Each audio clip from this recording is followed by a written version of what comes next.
911. What's the address of the emergency? Welcome to Voices of Service, and as you can see, we are not inside on the couches of headquarters. We are actually outside and on scene of a place where a woman 50 years ago was last seen. And over the course of the next several episodes of Voices of Service, we're going to talk about that 50-year-old crime. And here today we have Detective Allie DePoy and Detective Lisa Bromley here to talk about that crime and walk us through, showing us some of the last places she was known to be seen. So Allie and Lisa, cold case detectives, well, first fraud detective. Yes. But working in cold case.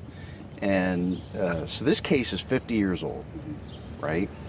What drew your attention to this case? Why are we looking at this case right now?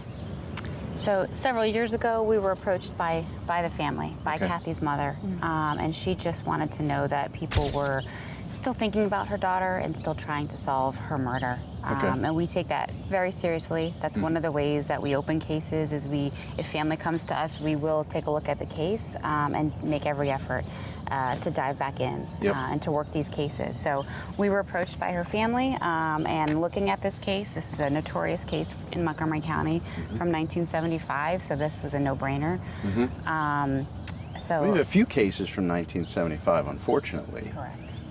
We had the Lyon sisters, and in this case, and I will tell you, I used to be the major crimes director, and I knew about this case because you're right. We always just keep looking. We've got a fantastic cold case squad.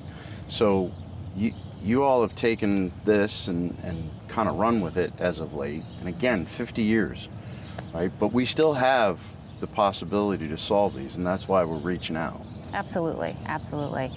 That's our hope in doing these episodes is that somebody out there might know something, somebody out there might have a little nugget of information that might help us close this case. So right now we're in Aspen Hill, right? The Aspen Hill area of Montgomery County, and we're actually at Parkland Middle School here. And why are we here?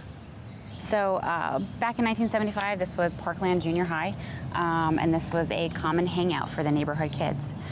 So on July 24th, 1975, Kathy Beatty was doing what many neighborhood kids was doing. She was walking or riding around the neighborhood, meeting up with friends. She might have gone to a friend's house.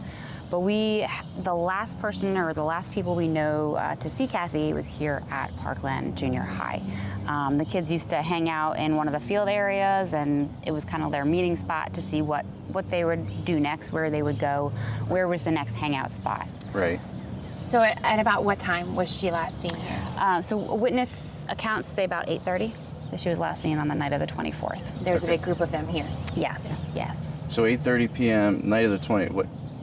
When's the month again? July. July. Okay, so 8:30 is still light out, right? Yep. Residential neighborhood. Someone might have seen her. Yep, absolutely. Definitely her friend saw her. Yep. Okay. And then what happened after that? I think it seems like everyone kind of dispersed. People went in different directions, and we don't know which direction Kathy went to. Okay. We know that Kathy left a note for her mom that night, saying that she went to a friend's house and that she would be home around 10 p.m. Okay. She never showed up at home. No.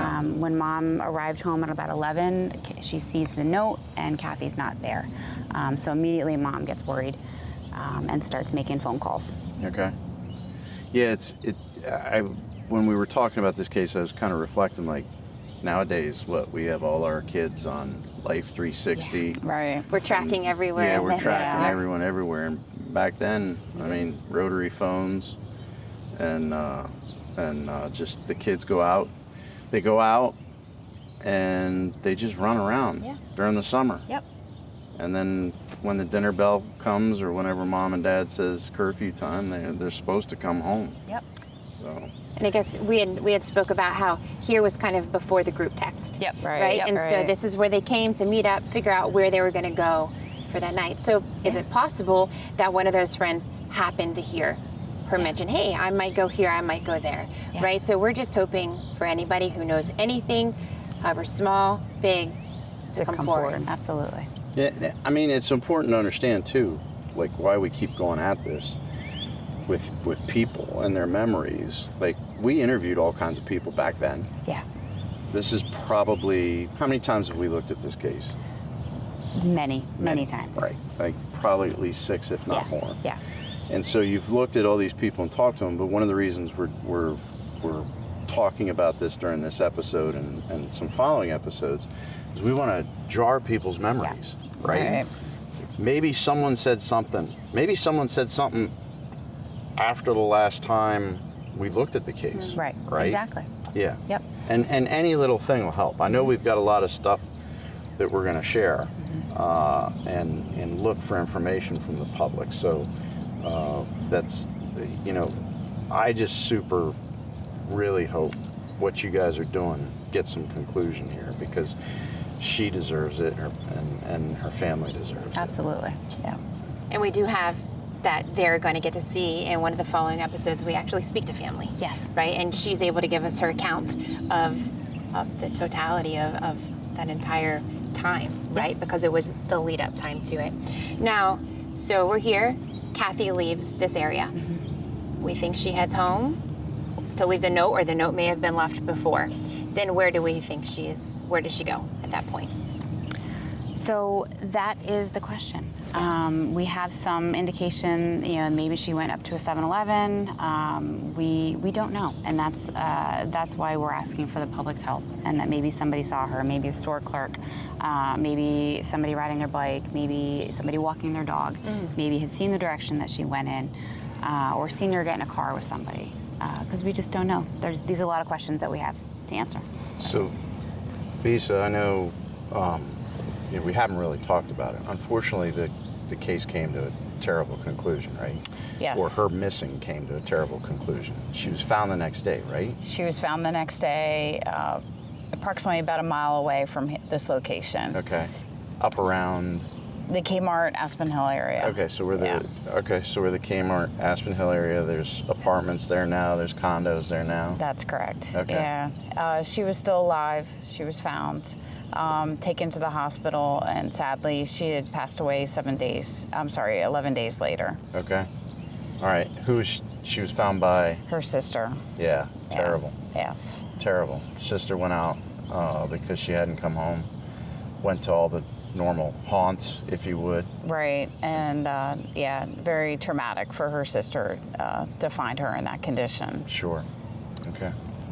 Now, where she was found, we know is also a place where a lot of teens would go to hang out, and that's called the Rocks. And the Rocks are no longer there. Correct. Right? But we're able to go and see that area and kind of talk from that area then too. Yes. Okay, so detectives, we are back out 50 years later, approximately where the crime scene occurred. So we're in Aspen Hill still, but we're in the parking lot of the old Kmart. It was a home decor now. And it's changed a little bit, right? It's changed a lot. A lot. Okay, so what's changed?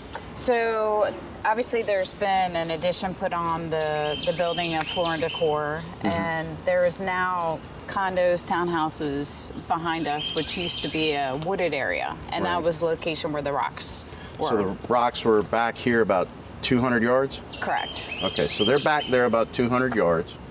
And then, because I was looking over your pictures, there was a trail, there was grass all up through here, and then a trail that goes back there. Correct. Okay, so people that would have been living here, I mean, unfortunately, these folks weren't here, so they wouldn't know, but some residents here would know. Possibly, that's correct. Okay, so, and we talked about it already, right? So Kathy was found by her sister Yes. up by the Rocks here. Yes. And I mean, pretty extensive crime scene, right? We've got all these pictures that were taken. That's correct. Did they have any video of the crime scene? Because that's what we do now. No video of the crime scene at all. Okay. They wouldn't have had the capability. No. And certainly, when we go out to any scene, even 50 years ago, there's evidence collection. Yes. Okay. And we collected some evidence there, so we're going to talk about that a little bit more in depth. We are. We do have some evidence that has not been released yet. Okay. Now, anything, I mean, In you looking over the interviews, looking over the interviews, is there anything that stuck out about anything that you want to try and help jar folks' memory? Well, obviously the location in itself, just Aspen Hill, it obviously has changed, but you know, a lot of people remember how it was when they were teenagers. I was going to say, sorry to interrupt you, but I'm looking up here because I know that when we spoke, you said that kids would come here not only to hang out, but to ride their dirt bikes. And I'm thinking, where, right? But it's changed so much. So just in thinking of that, if you were here during that time, you know, kind of reliving, okay, what was it like? Who may have been here? Did they come out that night to hang out? Were they riding that night? And I know you had said that it was raining earlier in that day. It was raining that evening, yes. Okay. Yeah. So this is very helpful. Anytime you can come back and kind of get a feel for where things are and what happened. I mean, I've seen our detectives do that time and again, and they find things, and just determining how this has changed. I got to relive my detective days as we were looking at pictures. But so we're gonna continue on with this series.